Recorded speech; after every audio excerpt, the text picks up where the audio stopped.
Hello বন্ধুরা, তোমাদের সবাইকে মনসাস ব্লগে স্বাগত। তোমরা সবাই কেমন আছো অবশ্যই কমেন্টে জানাবে। আর আমরা আলহামদুলিল্লাহ ভালোই আছি। আর আমার পুচকি সোনাকে তো তোমরা দেখতেই পাচ্ছ, ওই যে দূরে গরু ছাগলের সঙ্গে খেলায় মগ্ন সে।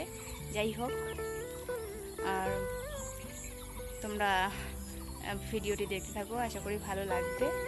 আর যেটা কারণে আজকে আমি ব্লগটি করছি, যে আমার একা থাকার গল্প কাহিনীটা কি, কেন আমি একা থাকি, তো অবশ্যই আমি তোমাদের সঙ্গে শেয়ার করেছি অন্যান্য ভিডিও।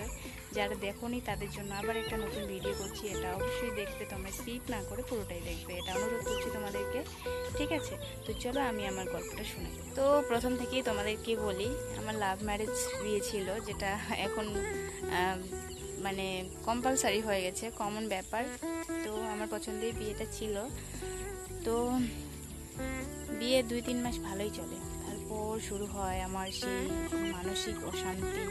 মানে শাশুড়ি মায়ের কথায় চলাফেরা করে আমার হাজব্যান্ড, বলতে গেলে এক কথায় আমার ননদ। শ্বশুর বাড়িতে থাকে না, এসে থাকে বাবার বাড়িতেই, মানে আমার শ্বশুর বাড়িতেই সে থাকে। আর টর্চারিং আমার সঙ্গে চলতেই থাকে। তো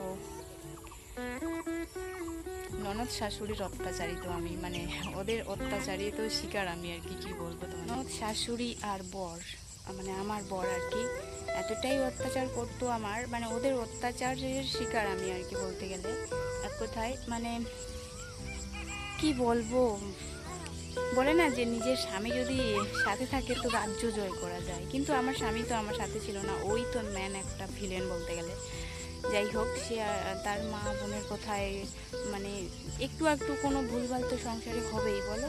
সবটাই তো শিখে যায় না, কিছুটা শ্বশুরবাড়িতেও শিখতে হয়, বা শেখায় শাশুড়ি মা। আর যাই হোক, সব শেখে, কিন্তু একটু একটু ভুল হলেই যে ধরে মারতে হবে, টর্চার করতে হবে, এটা আমি প্রথম তাদের বাড়িতেই শুনেছি এবং দেখেছি। আর ওরা যা আমার সঙ্গে করেছে, আমি কি বলবো তোমাদেরকে, মানে বলে বোঝাতে পারবো না। আমার সঙ্গে এমনটা ঘটেছে, এমনটাও প্ল্যান করেছিল আমাকে মেরে ফেলার। শেষ মুহূর্তে আমি সেখান থেকে পালিয়ে আসি আমার এই পুচকিটাকে নিয়ে। আর এর মধ্যে একটা কারণ আছে, আমাকে তারা জোর জবরদস্তি 2 বছর পর নিয়ে গেছিলো। ওরা চালাকি করে যে আমার কাছ থেকে আমার এই মেয়েটাকে নিয়ে নেবে, বাচ্চাটাকে। ওদের একটাই মেন উদ্দেশ্য ছিল যে ওরা মানহাকে নিয়ে নেবে আমার কাছ থেকে। তো আমি কোনোরকমই চালাকি করে সেখান থেকে পালিয়ে এসেছি, আমি জীবন বাঁচিয়ে। ধরতে গেলে ওরা দৌড়জাল, ওরা মানুষ না, কাফের ওরা। এটাই বলবো, যেটা আমার সঙ্গে ঘটেছে অন্যান্য কারোর সঙ্গে যেন না ঘটে, এটাই বলবো। আর এটাই দোয়া করবো আল্লাহর কাছে।